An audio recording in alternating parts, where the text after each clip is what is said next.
So we are in part 2 of this series called Living the Table. You know, we just participated in communion. We're heading towards Easter, and so it's appropriate time to reflect on the table and what exactly it means. And so we're using this rhythm of the table, right? He took bread. He broke it. He gave thanks. And what we see is that we are taken by God.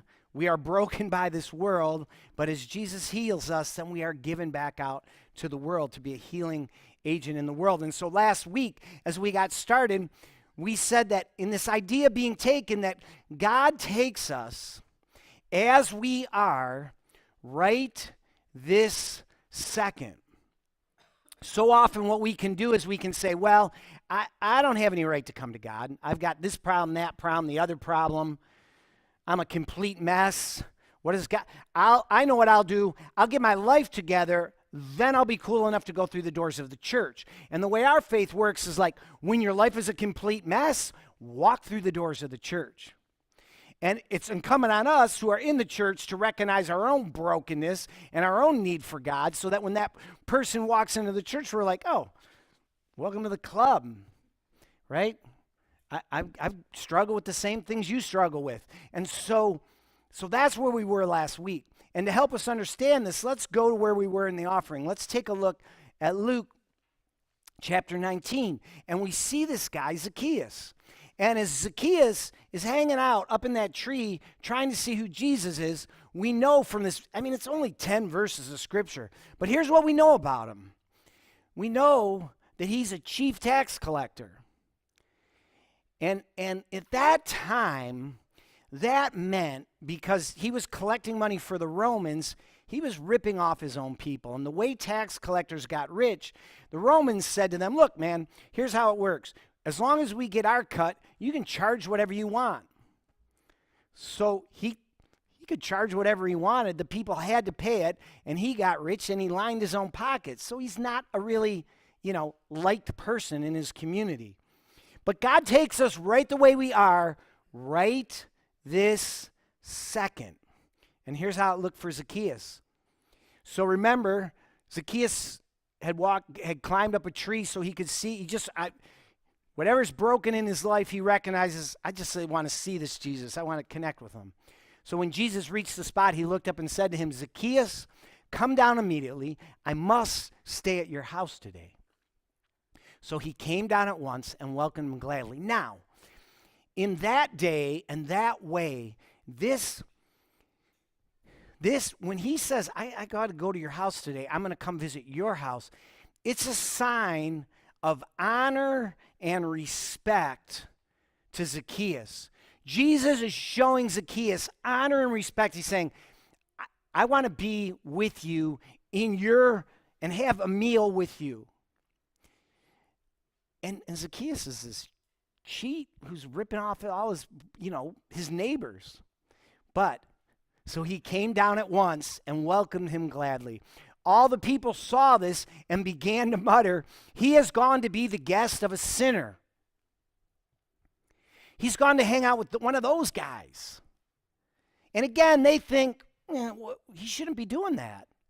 That's not what church people do. Church people don't go hang out with sinners. But God takes us right the way we are, right this second. With the sin that's in my life, with the sin that's in your life, with the brokenness that's in our lives.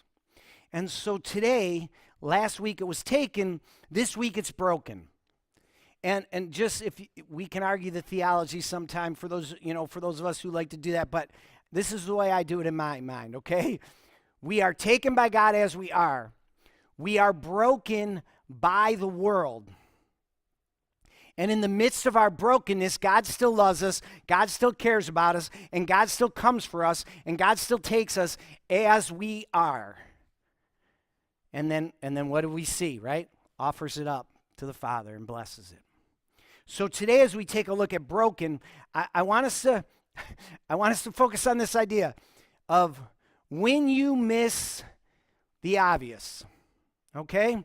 when you miss the obvious, and I've got just a little story from my life about when you miss the obvious that will help us understand this. So last week, I used a sports analogy from doing long distance triathlons, and this week I'm going to do the same thing, and the reason is simple because these sports incidents, right? They just mirror what goes on in life. So this is not in any way, shape, or form a flattering picture of me, but here it is. This is me coming out of the water in Mount Tremblant, Quebec, and I am suffering, although I don't realize it, I am suffering from minimally moderate to possibly severe hypothermia, and this is what I look like coming out of the water. Now, that's not winter washout because that race took place in the middle of August. So I had been running and biking and swimming outside for a good 4 or 5 months.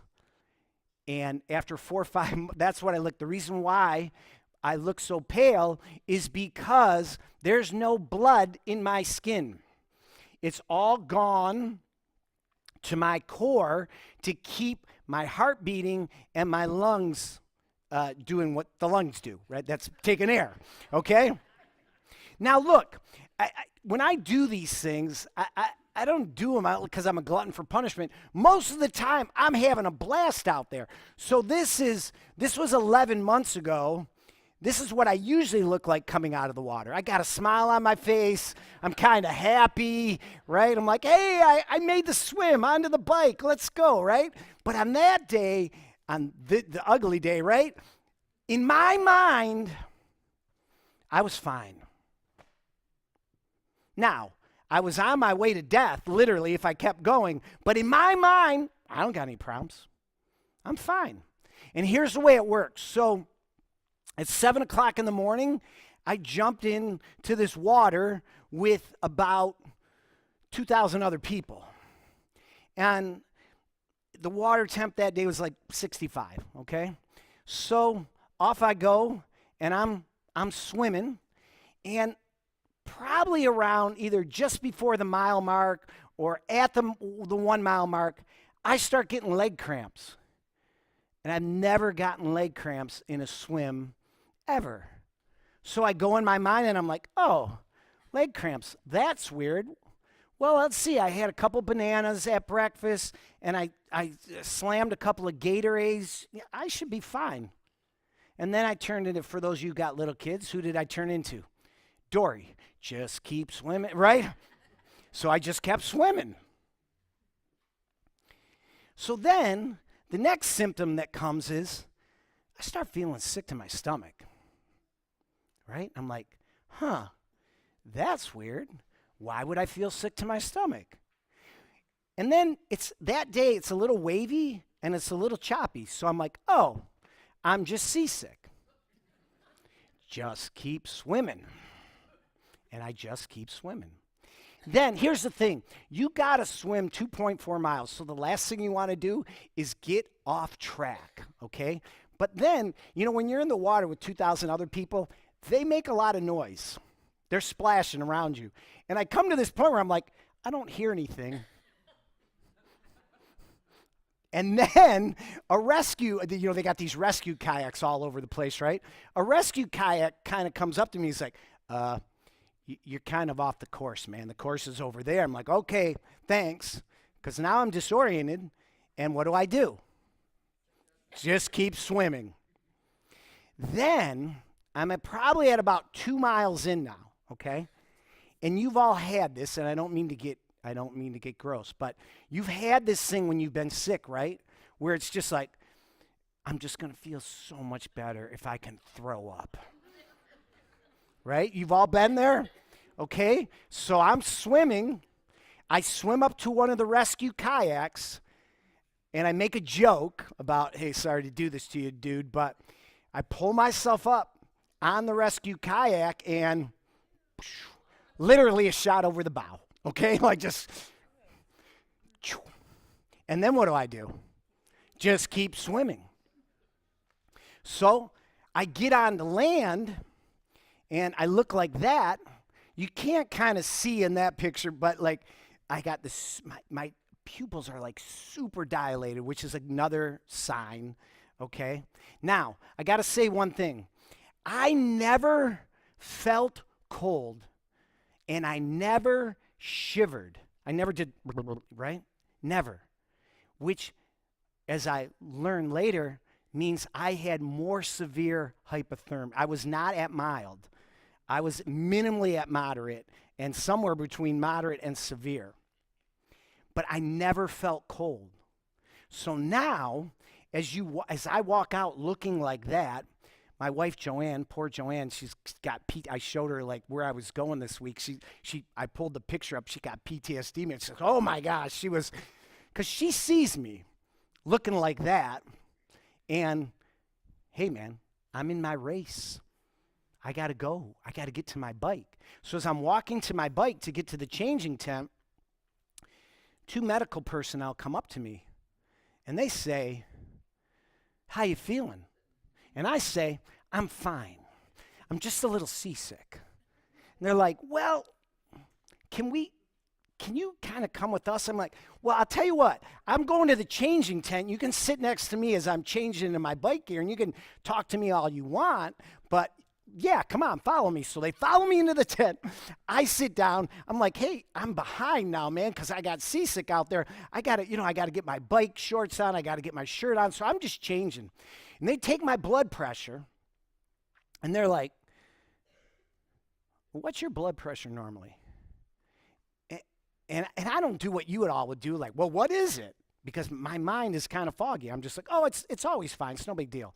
So they take the blood pressure, and then every time somebody took a vital that day, the circle around me grew, okay? So then they call over a couple more people, and they're like, you got to check his blood pressure. You got to make sure we got this right.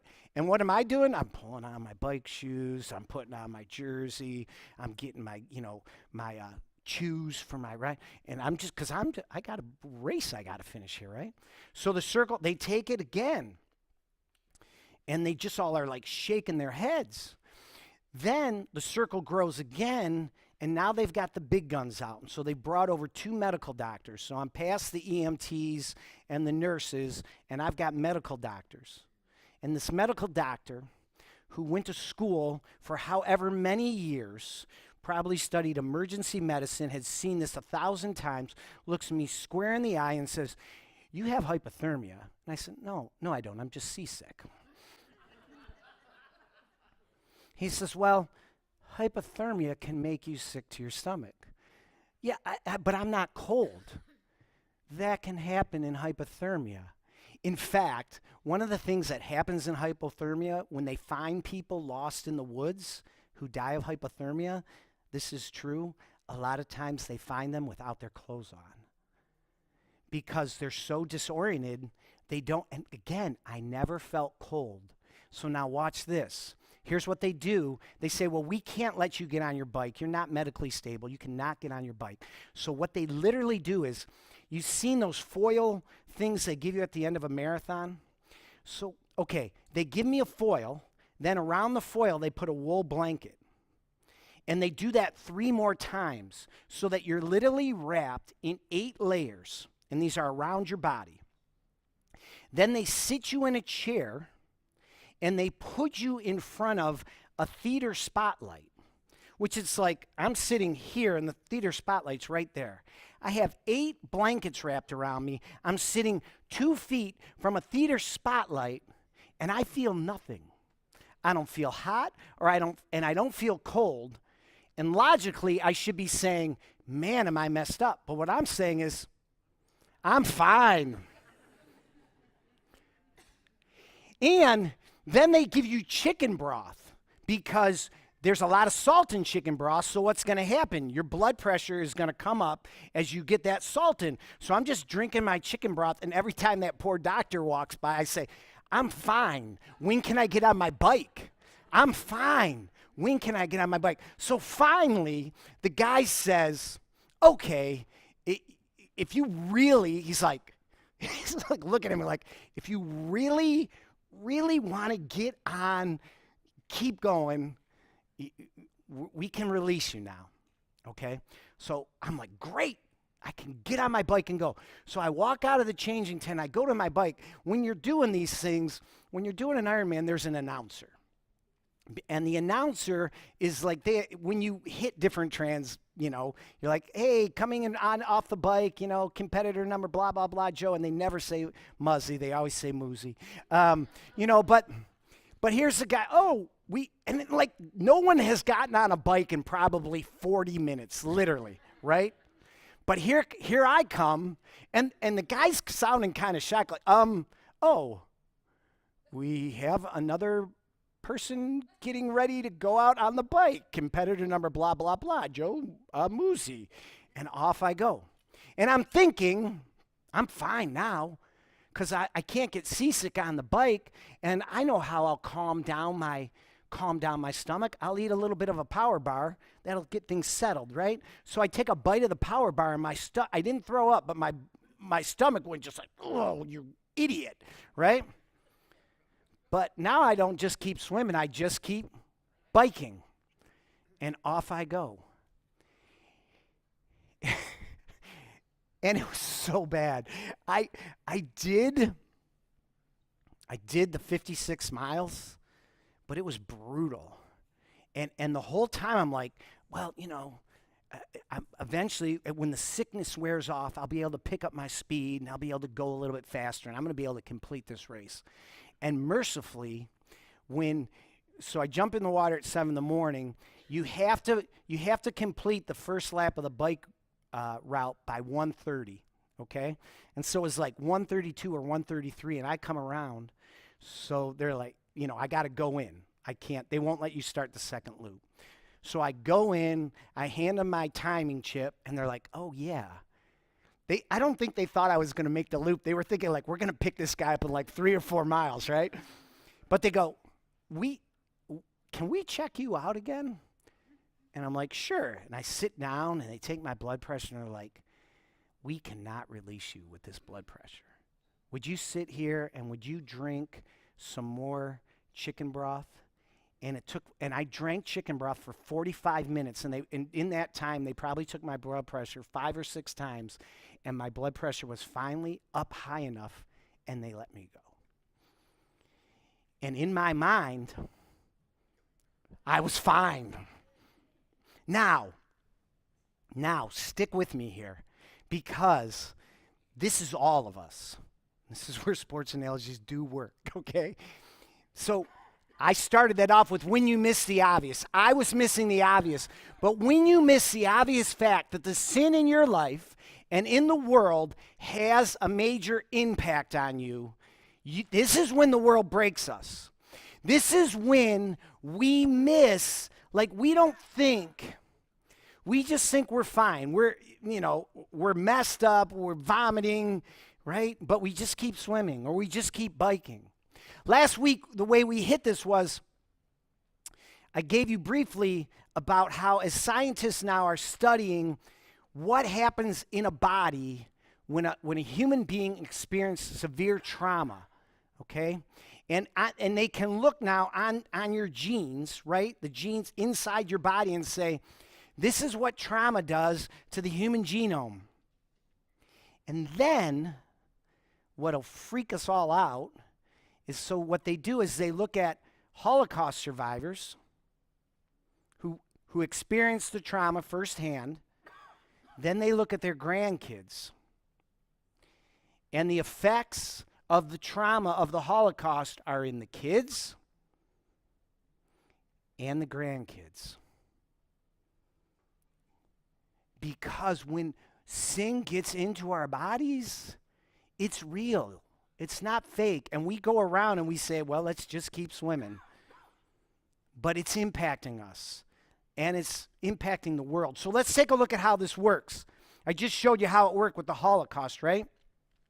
But the Bible had picked up on this thousands and thousands of years before the Holocaust. So let's take a look at the effects of sin in the world through Genesis. So God comes along, and he says to a guy by the name of Abram, we all know him as Abraham, hey, I'm going to make a great nation out of you. You're going to be the father of a nation. I will bless you, and you will be a blessing. And through you, all nations on earth will be blessed. So here we find Abraham, and we see Abraham in the scriptures. And, for those of you who are coming to the scriptures for the first time, I know some of you are doing that, right? So you start to read the Bible, and you're like, this is going to be great. I'm going to see all these really cool people who just got it all together, and then I'll model my life after them. And then you start reading, you come to this guy by the name of Abraham. And Abraham, suddenly you're like, wait, this is a guy who starts the nation of Israel, and he's lying left and right. And God tells him, God says, hey, Abraham, here's the plan. I'm going to build this nation through Sarah. It's taken a little too long. So what does he do? He says, well, okay, Sarah and I will keep trying to have a kid, but in the meantime, I'm going to sleep with my servant over here, and then I'll try to have kids that way, just in case, just to hedge my bets, just in case God can't really pull this off. And so that's Abraham. Then you get to his son, right? Abraham and Isaac. And we see Isaac. He lies in the exact same way that Abraham did. And now his stepbrother, half-brother, right? Now there's this huge sibling rivalry develops. Then you get to the next generation. We got a guy by the name of Jacob. He's one of Isaac's sons. And what do we see? By the time you get to Jacob, if you read your Bibles and you go, it basically means he deceives. They're just calling it like it is. He's a liar, like his father and his father before him, right? And the sibling rivalry gets even worse. And then by the time you get to the great-grandkids, the lies are incredible. The sibling rivalry, if we were to put it into modern criminal justice terms, in that generation, you have conspiracy to commit murder between the brothers. You have unlawful imprisonment. You have kidnapping. These people are great. And human trafficking. Human trafficking. And one generation to the next generation, to the next generation, to the next generation. And see, what do?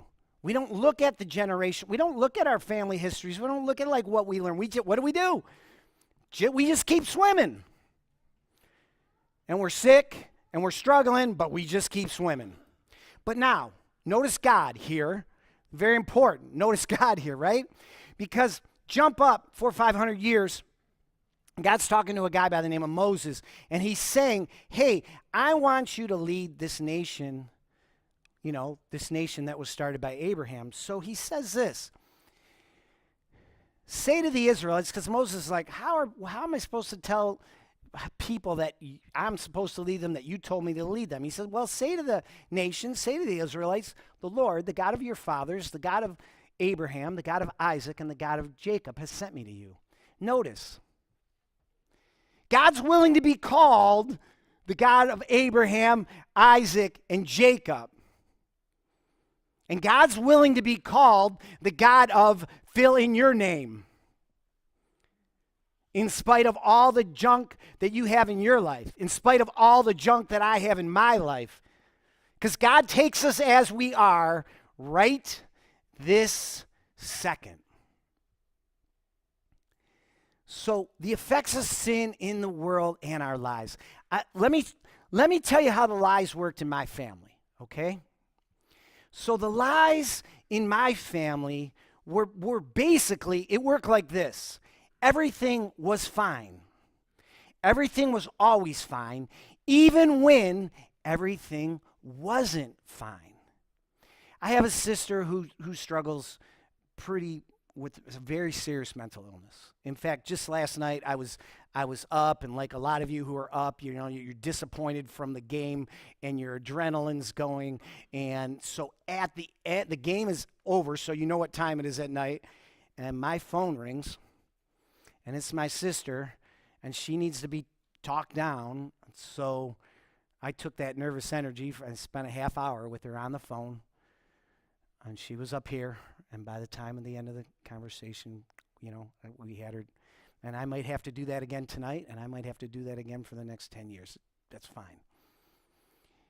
But growing up, like, that was hidden. You don't talk about that stuff. And if somebody asks you how you're doing, you just say, I'm fine. So I'm coming out of the lake. I'm literally going to die if I don't get some intervention. And people who have gone to college and studied for literally like 12 years are walking up to me and saying, dude, you're messed up. And what do I say? I'm fine. Where did I learn that one? Not that day. I learned that one since I was this high. That everything's okay. I'm all right. Just smile. Pretend like everything's good. And so what happens is when the effects of sin in the world and our lives is, you guys, all of us stumble and fall. And one writer who really does a great job with this is a guy, he's a Catholic priest by the name of Richard Rohr, and Father Richard Rohr says it like this: we must stumble and fall. I am sorry to say. He's sorry to say. I'm sorry to say too. But we must be out of the driver's seat for a while, or we will never learn how to give up control to the real guide. We'll never learn how to give up control to God. It is the necessary pattern. Until we are led to the limits of our present game plan and find it to be insufficient, we will not search out or find our real source. When we walk around saying, I'm fine, we got all these people walking around us and they want to give us help. And in our mind, I'm fine. And if you've ever struggled with addiction or you've ever walked with somebody with addiction, I get why people, you see somebody, you say, well, that's got to be their bottom, right? After this, they'll surely stop doing this, and this. And what happens? They just keep swimming. And I don't look at them and say, I can't believe they just keep swimming. I say, I know that feeling. I've done that. I've kept going when everything in me told me I should stop. I've kept going. When logically, when you're wrapped up in 8 blankets and you're sitting in front of the heat lamp and you feel nothing, something is really wrong with you. And I just kept going. And that's one of many, many examples in my life. So when we look at this broken and the discipleship journey, notice what Father Richard says to us. It is the necessary pattern. And so in your programs every week, we write out the necessary pattern like this, right? This discipleship journey. It looks like this. And notice, in the middle is always the crisis. And notice, there's lines coming to the middle from everywhere. Because it doesn't matter where you are in your journey, a crisis can hit. And so if you read inside that little box, it says this. Notice, it's the plural of crisis. Because you don't get just one, guys. I wish we did, but in life, we end up getting a whole bunch. But crisis of faith can and will happen. This is an opportunity for growth. So now, when you're that person, and I've been that person, and I'm at a bottom, and my life is a mess, and somebody comes up to you and they say something like this, and I've had this happen, and I've said stuff like this, and and they're just like, okay, I know this is horrible, and I know this is terrible, and your life is a mess right now, but like, you're going to look back on this 10 years from now, and you're going to realize that God, grew you and molded you and shaped you from this. And I'm just going to encourage you, don't punch them right then in the face. You'll feel like it. You'll feel like it because you'll be like, that's the stupidest thing I've ever heard a human being say. Because I am in so much pain right now, right? But it really is an opportunity for growth, because what happens is we get to the end of our game plan and we start to look for another one. And we may say something like this: I realize that my life has become unmanageable because I keep doing this. Or I keep doing that. Or I keep doing this, that, and the other thing all at the same time. And then we might say, you know what? My life is unmanageable, but I'm coming to believe that a power greater than myself, bigger than myself, could restore me to sanity, could help me get on the right track, could help me find who this God is. So that's the crisis. Now I'm going to take you to that asterisk in just a minute, okay? So when the world breaks us, what do? Because it will. And it won't just be once. It's plural for a reason, right? So to survive the crises of faith, one of the things we have to look at, to go back to Father Richard, he just says it like this. And again, this is the crises. Sooner or later, some event, person, death, idea, or relationship will enter your life with which you simply cannot cope using your present skill set, acquired knowledge, or willpower. Spiritually speaking, you will be led to the edge of your own private resources. You'll be led to the point where you say, God, I need you. And you'll be open to prayer like you've never been open to prayer before. And prayer will stop being your laundry list for God to do, but prayer will become, God, your kingdom come in my life, your will be done in my life. I am a broken human being who has made a mess out of my life, and I just keep going forward because everything's fine. I need you, and I need you now, and I don't even know what to ask for. And now you're praying because now you're open. So the thing we do when we're surviving the crisis of faith, the first thing we do is we just stay with God. In the middle of the crisis, you stay with God. And to go back to our circle and to go back to our asterisks, here's what it says in that corner. The asterisk takes you to this. The biggest tests of faith typically happen in the middle of our journey when a crisis hits. Tragedy, disappointment, boredom, burnout, doubt, or an old pattern of sin strikes us, and we find it hard to stick with it. Avoid the temptation to drop out. Simply show up. Why? God will meet you in your doubts and frustrations and bring you to a new level of faith. Because at that moment, you're open. And at that moment, your prayer is a prayer of, God, do the work that only you can do in my life. So we stay and we struggle. And it's okay to struggle. I would say it's good to struggle. It's good to say, and go back to the thing, God, I've been practicing for this race for a year. Do you know how many miles I've put on my bike? Do you know how many laps I've swum in the pool? Do you know how many times I went, if I jump off the dock from my cottage and swim to town, it's 1.2 miles there, 1.2 miles back, and I call it a bridge and back. Do you know how many bridges and backs I've done this summer to prepare for this race? Why am I here? Why is it all falling apart when I need it the most? Why am I 55 years old and I'm still dealing with this thing that makes me feel shameful? Why am I still dealing with this problem that I've been dealing with forever? Why is this my life right now? Struggle with God, ask the questions. Because that's where the healing happens. And we see this in Scripture. You see it with Jacob. Jacob, in Genesis 32, what you see is this. The sibling rivalry and the lies are all coming to a head, and Jacob realizes that he's going to meet his brother the next morning, his twin brother. And they have this huge sibling rivalry, and they can't stand each other, and it's just a big fat mess.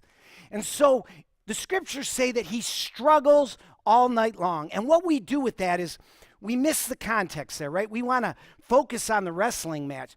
He's wrestling with, he's wrestling, it says this angel visitor, right? That wrestling is Jacob going through, God, why am I here right now? Why is this my life in this moment right now? Why is this my reality?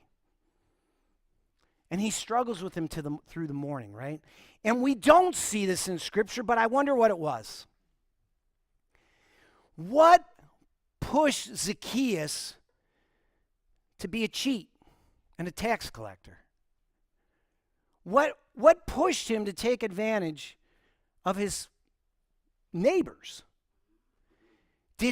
Was his great-grandfather swindled, and he said to his grandfather, to Zacchaeus' grandfather, don't you ever let anybody cheat you again. And more than that, not only don't you be the sucker, right? You take advantage of other people. We're sick of being taken advantage of. That's how we're living our life. And then that grandfather passed it down to Zacchaeus' father. And by the time it got to Zacchaeus, he's like, this is how we do it. This is how my family does it. But then Zacchaeus gets to a point where he says, I'm sick of this way of living. I can't do this anymore. My life has become unmanageable. And there might be a power out there that can restore me to some sanity. So I bet if I climb this tree, I might see that power. I might see that love. I might see that way forward. And so the key question, and I've used this question before, I've given you this question before, but it's so important. What is God teaching me about me? Now, when I've used this before, I've made this joke before, but it just bears repeating because it makes a point. I always know what God is teaching Joanne, my wife, about Joanne.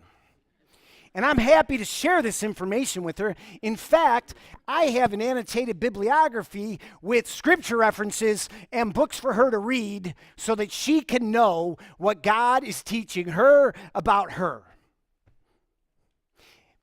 Funny story, back to the tent, okay? Back to the medical tent. So remember I said I wasn't shivering? This is what we all do, right? So I'm there in my eight layers. I got the spotlight right in front of me, and there's two other people who they've pulled off the course who have hypothermia, but they are not as bad as I am, so they're still shivering. So here I am. I'm just like, I'm fine. What's the big deal? And these two people next to me are like, and when the doc comes by, I'm like, I don't have a problem. Look at them, right? They got the problem, and the reality is they're better off than I am at that point. Right? But isn't that what we do? Isn't that what we do? I want to point out your problems, and I want to point out your struggles, and I want to do that, right? I want to do that to my wife, Joanne. Oh, yeah, Joanne, this is what God sees. And that keeps me from looking at me. It's a good game plan. It allows me to walk around and say, how you doing, Joe? I'm fine. So here's the other question underlying what is God teaching me about me? It's a hard one, man. What am I unwilling to see about myself? What am I unwilling to see about myself? And I deflect. I point to somebody else. I say I'm fine, and I just keep swimming. So you stay, you struggle, and then you heal. And what happens is because you stuck with God and you've had the courage to struggle with God, the healing comes. And so the way Richard Rohr says it is like this. You must lose at something. This is the only way that God can get you to change. Let go of your egocentric preoccupations and go on the further and larger journey. And here's the thing. Let's go back to our buddy Zacchaeus, okay? As we go back to Zacchaeus, so we don't know what his struggle was. We don't know what on that day made him say, oh, that Jesus, that's that silly religious stuff.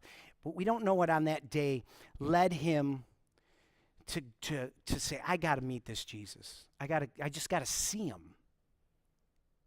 but we know that he was healed, and we know he went on to the larger journey, because when they called out, when the people said, look, he's going to be with the sinner was healed. And the sinner says, hey, look, Lord, here and now I give half of my possessions to the poor, and if I've cheated anybody out of anything, I will pay back 4 times the amount.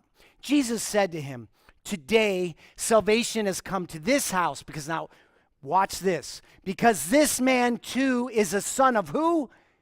Abraham. He's in the promise. He's part of the broken people that God has taken and loved and saved and blessed. Today, salvation has come to this house because this man too is the son of Abraham. Why?